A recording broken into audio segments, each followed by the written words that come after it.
해질녘 붉은 노을이 산허리를 감싸 안으며 쓰러져 가고 있었다. 몰락한 양반 가문이 과부 배수연은 낡은 한옥 추녀 밑에 쪼그리고 앉아 깊은 시름에 잠겨 있었다. 그녀의 손에는 곱게 수놓은 놀이개 하나가 들려 있었는데 이는 가문이 마지막 남은 재산이자 돌아가신 어머니의 유품이었다. 어머니, 죄송합니다. 이 죗값을 어찌 치러야 할까요? 수연은 떨리는 손으로 놀이개를 어루만졌다. 며칠 전 빌린 쌀값을 갚지 못해 독촉을 받던 그녀는 결국 이 놀이개를 팔기로 결심했다. 아름다운 자수와 정교한 매듭은 한때 찬란했던 가문이 영광을 상징하는 듯했지만 지금 그녀에게는 한 끼 식사보다 못한 존재였다. 그녀의 집은 마을 어귀에서도 가장 외진 곳에 자리하고 있었다. 담장은 허물어져 가고 마당에는 잡초가 무성했다. 한때 명망 높던 가문이 저택이었지만 지금은 몰락한 양반의 초라한 거처일 뿐이었다. 마을 사람들은 수연을 동정하면서도 한편으로는 그녀의 딱한 처지를 가십거리로 삼았다. 수연은 남몰래 붓글씨와 그림에 재능이 있었다. 섬세한 필치와 아름다운 색감은 보는 이의 마음을 사로잡았다. 하지만 양반가의 여인이 그림을 그려 파는 것은 체면을 깎는 일이라 여겨졌기에 그녀는 자신의 재능을 숨긴 채 살아가야 했다. 다음날 아침, 수연은 무거운 발걸음으로 장터를 향했다. 장터는 온갖 물건과 사람들로 북적거렸다. 그녀는 구석진 곳에 자리를 잡고 조심스럽게 놀이개를 꺼내 보였다. 이 놀이개, 얼마에 사시겠소? 지나가는 사람들은 놀이개의 아름다움에 잠시 눈길을 주었지만 이내 흥미를 잃고 발길을 돌렸다. 수연의 마음은 점점 더 초조해졌다. 그때 저작거리 한복판에서 소란스러운 소리가 들려왔다. 수연은 고개를 들어 소리가 나는 쪽을 바라보았다. 마을의 악명 높은 좌수가 젊은 기생 월양을 희롱하며 히히덕거리고 있었다. 월양은 저항했지만 완력으로는 좌수를 이길 수 없었다. 이 요망한 것, 감히 내 수청을 거부해? 내년이 정령 죽고 싶은 게냐? 좌수는 월양의 뺨을 사정없이 내리쳤다. 월양은 입술을 깨물며 고통을 참았다. 그녀의 눈에는 분노와 절망이 가득했다. 좌수는 마을의 실세로 그의 악행은 끝이 없었다. 백성들은 좌수의 횡포에 시달리면서도 감히 맞설 엄두를 내지 못했다. 수연은 월양의 처지에 깊이 공감했다.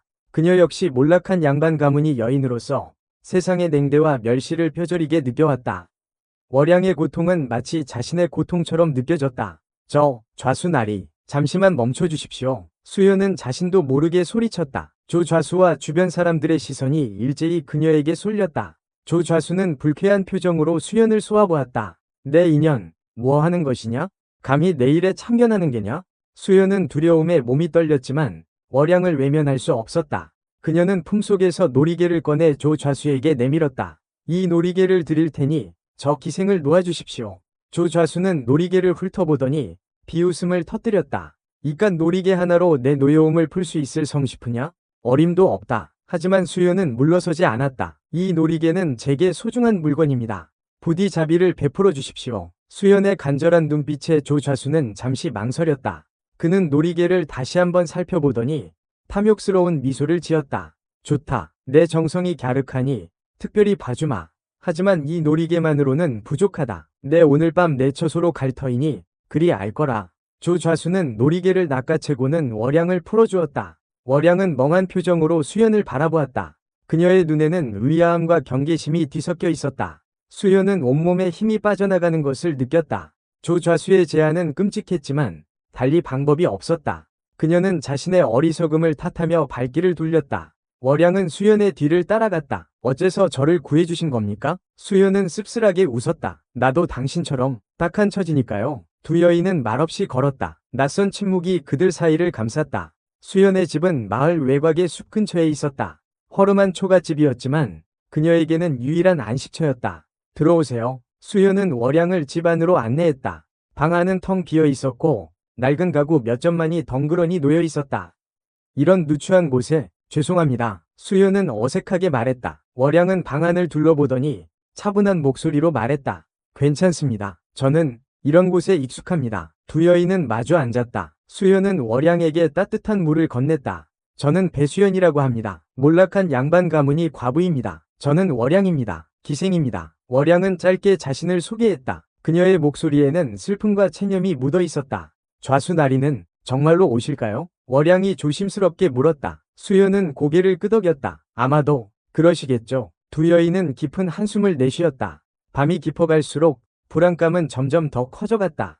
밤이 깊어 사방은 칠흑 같은 어둠에 잠겼다. 멀리서 들려오는 부엉이 울음소리가 스산한 분위기를 더했다. 수연은 잠을 이루지 못하고 뒤척였다.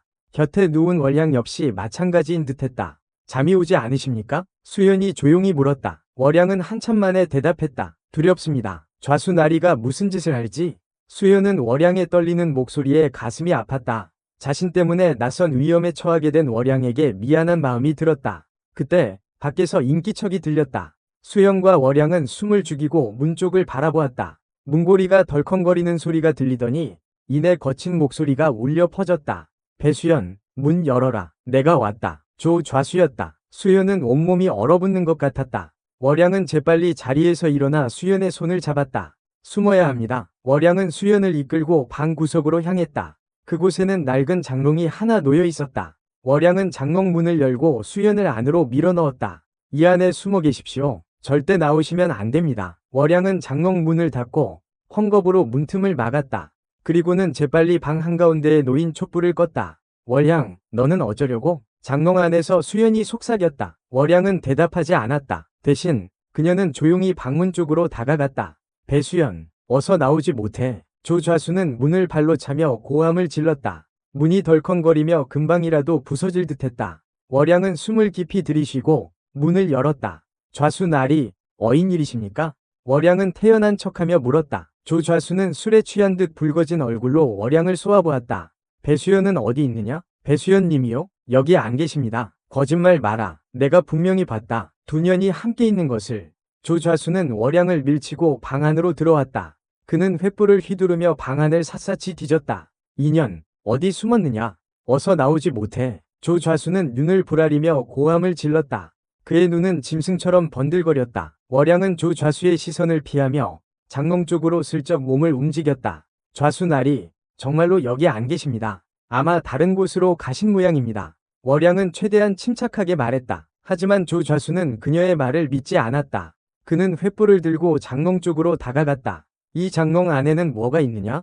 조 좌수는 음흉한 미소를 지으며 물었다. 월양은 가슴이 철렁 내려앉았다. 그녀는 필사적으로 머리를 굴렸다. 별것 없습니다. 낡은 옷가지들 뿐입니다. 월양은 태연한 척 대답했지만 목소리가 가늘게 떨렸다. 조 좌수는 의심스러운 눈초리로 월양을 쏘아보더니 장롱 문을 확 열어젖혔다. 그 순간 월양은 재빨리 조 좌수의 팔을 붙잡고 횃불을 빼앗아 바닥에 던졌다.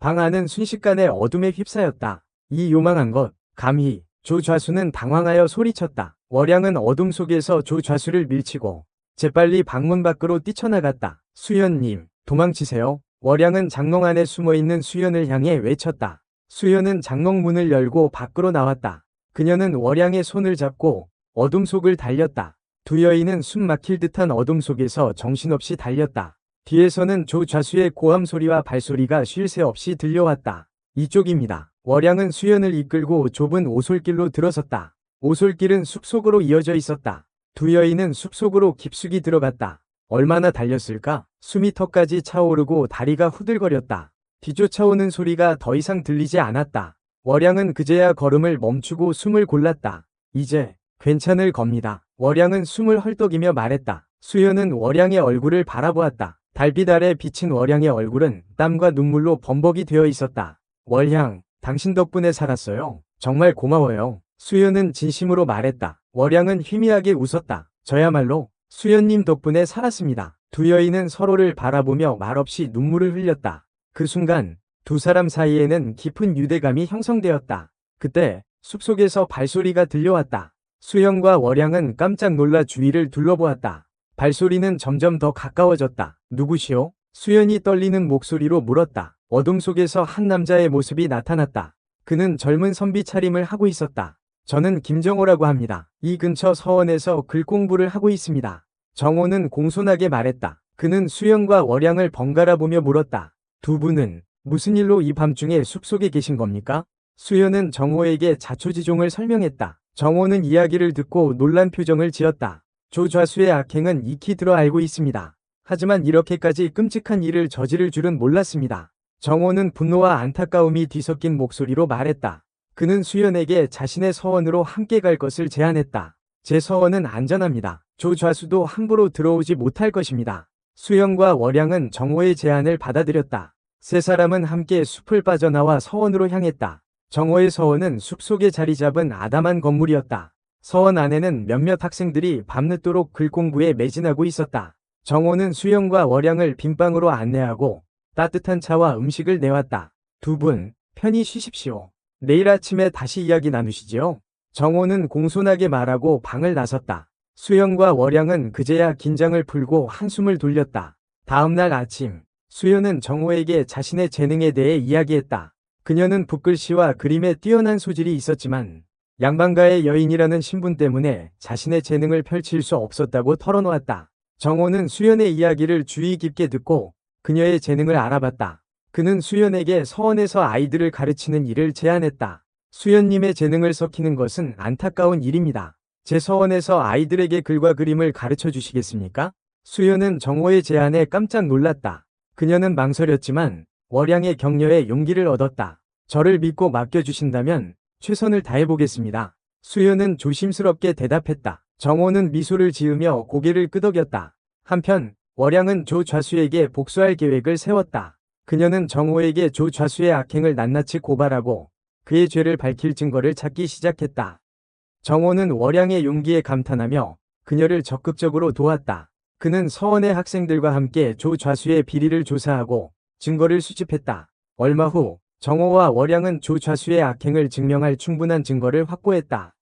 그들은 관아에 조좌수를 고발하고 그의 죄를 만천하에 공개했다. 조좌수는 자신의 죄가 드러나자 모든 것을 부인하며 발뺌하려 했다. 하지만 정호와 월양이 제시한 증거는 명백했고 조좌수는 결국 모든 죄를 인정하고 처벌을 받게 되었다.